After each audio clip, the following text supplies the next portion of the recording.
मैं डॉक्टर रश्मि Agarwal associate professor history में SMB government college Nathdwara में हूँ। हम एमए फाइनल हिस्ट्री का सेकंड बी का paper institution of medieval India का अध्ययन कर रहे हैं। अभी तक हम इकाई 1, इकाई 2 और इकाई 3 का अध्ययन कर चुके हैं। इकाई 3 में हमारे मुद्रा व्यवस्था से संबंधित विषयों पर हमारे व्याख्यान भी हैं और ई कंटेंट भी डाले हैं, जिसमें मुद्रा क्या है, सिक्के क्या है, शेरशाह के समय, अलाउद्दीन के समय, सैयदों के समय और जो साहूकारी व्यवस्था है, जागीरदारी व्यवस्था, समाज में जो उस समय जो सूदखोरी व्यवस्था थी, धर्म था, इन सब चीज़ों का हम अध्ययन कर चुके हैं और इसमें हमारे व्याख्यान भी हो चुके हैं।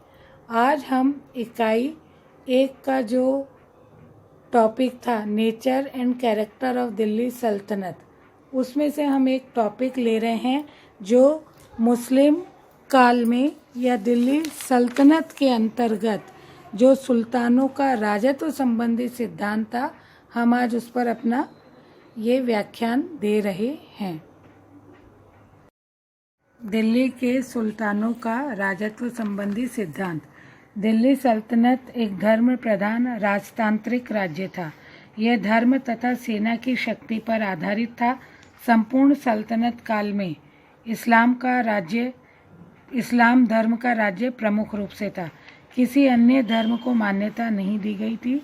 देश की बहुसंख्यक प्रजा हिंदू थी और राजवंश तथा शासक वर्ग के लोग मुस्लिम थे। हिंदुओं को सभी तरह के प्रशासनिक अधिकारों से वंचित रखा गया था। प्रायः सभी सुल्तानों ने दैवीय अधिकार के सिद्धांत को स्वीकार किया था। राज्य का प्रधान सुल्तान होता था और राज्य की सारी शक्तियां उसी के हाथों में केंद्रित रहा करती थी। सुल्तान पृथ्वी पर अल्लाह का प्रतिनिधि और प्रतीक माना जाता था। राजत्व संबंधी इस सिद्धांत के कारण राजतंत्र प्रतिष्ठित हुआ था और सुल्तान की स्वेच्छाचारिता और निरंकुशता में अभिवृद्धि हुई थी। राजतंत्र असीमित और अनियंत्रित हो गया। दास वंश के शासकों का राजत्व संबंधी सिद्धांत। दास वंश के इल्तुतमिश पहला सुल्तान था जिसने तुर्की साम्राज्य को स्थापित किया और राजतंत्र को सुदृढ़ बनाया था।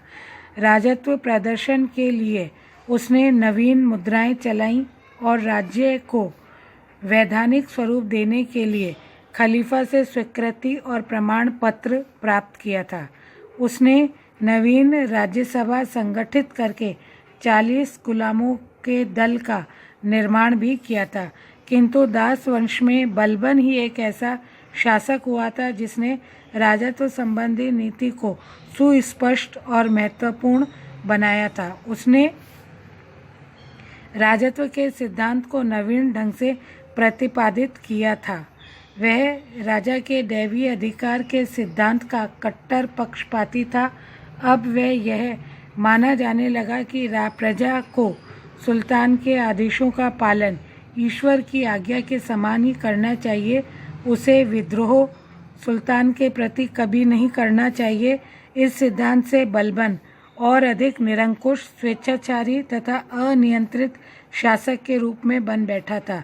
किंतु उसने राजा के अधिकारों के साथ साथ उसने कर्तव्यों का भी निरूपण किया था। राजा को धार्मिक प्रवृत्ति का और प्रजा पालक होना चाहिए, ऐसा बलबन का मानना था। उसे उच्च वंश के योग्य व्यक्तियों को ही प्रशासन अथवा सेना में नियुक्त करना चाहिए। उसके आचरण सामान्य जनों से भिन्न होने चाहिए, जिससे लोगों के हृदय में उसके प्रति श्रद्धा एवं भय की भावना निरूपित हो जाए। इन्हीं आदर्शों के अनुरूप उसने अपने चरित्र में श्रेष्ठता, पवित्रता और सुदृढ़ता को स्थान दिया और दुर्गुणों से अपने आप को मुक्त ही रखा था। बलबन के शासनकाल में सुल्तान पद की प्रतिष्ठा, शक्ति और गौरव में काफ़ी वृद्धि हुई थी और यही उसके राजत्व सिद्धांत का मूल मंत्र रहा था।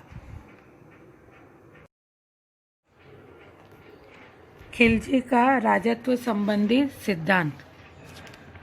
बलबन के पश्चात खिलजी वंश में अलाउद्दीन ही एक ऐसा शासक हुआ जिसने बलबन के राजत्व संबंधी सिद्धांत का और अधिक विस्तार किया तथा राजपद की प्रतिष्ठा, शक्ति और गौरव में और अधिक अभिवृद्धि की थी। वह शासक के अनियंत्रित सत्ता और निरंकुशता का कट्टर समर्थक था। उसकी इच्छा ही कानून और विधान था। उसने नीति का पालन कर कठोरता के साथ अपने सारे विरोधियों का दमन किया था। उसकी सारी नीतियां, सुधार योजनाएं अथवा कार्य शक्ति पर आधारित थे। उसने उलेमा तथा अमीर वर्ग की शक्ति का दमन कर उनके प्रभुत्व को काफ़ी घटा दिया था। बलबन की तरह उसने सुल्तान के लिए किसी कर्तव्य का निरूपण नहीं किया था। ये सारी बातें उसके राजत्व संबंधी सिद्धांत की नवीन तत्व थे। तुगलक शासकों के राजत्व संबंधी सिद्धांत की अवधारणा। प्रथम दो तुगलक शासक गयासुद्दीन तुगलक और मोहम्मद बिन तुगलक ने सुल्तान की निरंकुशता और स्वेच्छाचारिता पर ही बल दिया था। उनके राजत्व संबंधी सिद्धांत बलबन अथवा अलाउद्दीन से कुछ अलग नहीं थे। मोहम्मद तुगलक ने तो प्रशासन में धर्म के महत्व को लगभग समाप्त ही कर दिया था, किंतु उसके उत्तराधिकारी फिरोज शाह ने राज्य की अपेक्षा धर्म को ही अधिक महत्व दिया था। उसने उलेमा के परामर्श को ही शासन मान लिया था।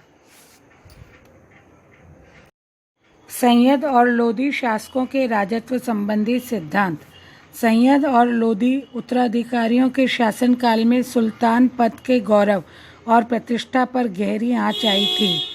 इन दोनों राजवंशों के प्राय सभी शासक, यदि हम सिकंदर लोदी को छोड़ दें, तो दुर्बल, निकम्मे, अयोग्य और अदूरदर्शी प्रमाणित हो रहे थे। प्रशासन में उलेमा वर्ग के लोगों को प्राधान्यता देकर जागीर प्रथा को पुनर्स्थापित कर तथा दास प्रथा को प्रश्रय देकर इन शासकों ने अपने ही पैरों में एक तरह से कुल्हाड़ी मार ली थी। साम्राज्य में अमीरों, सरदारों, प्रांतपतियों और अधिकारी, दासों और उलेमा वर्ग के लोगों की शक्ति दिन पर दिन निरंतर बढ़ती चली गई थी। साम्राज्य में अशांति और अव्यवस्था छा गई थी। विकेंद्रीकरण की भावना प्रबलतम होती चली जा रही थी। षड्यंत्रों और विद्रोह का बाजार गर्म हो उठा था।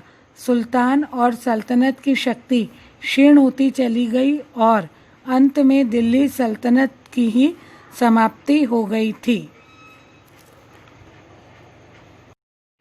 इस व्याख्यान के अध्ययन से हमको यह समझ में आया है कि प्रारंभ में तो जो सुल्तान थे वो शक्तिशाली थे, पर धीरे धीरे जैसे सल्तनत का समय आगे बढ़ा, सुल्तान कहीं ना कहीं कमज़ोर, निकम्मे और दुर्बल होते चले गए, जिसकी वजह से अंत में जाकर दिल्ली सल्तनत का पतन हो गया। और इसी के साथ हमारा ये व्याख्यान यहाँ समाप्त होता है।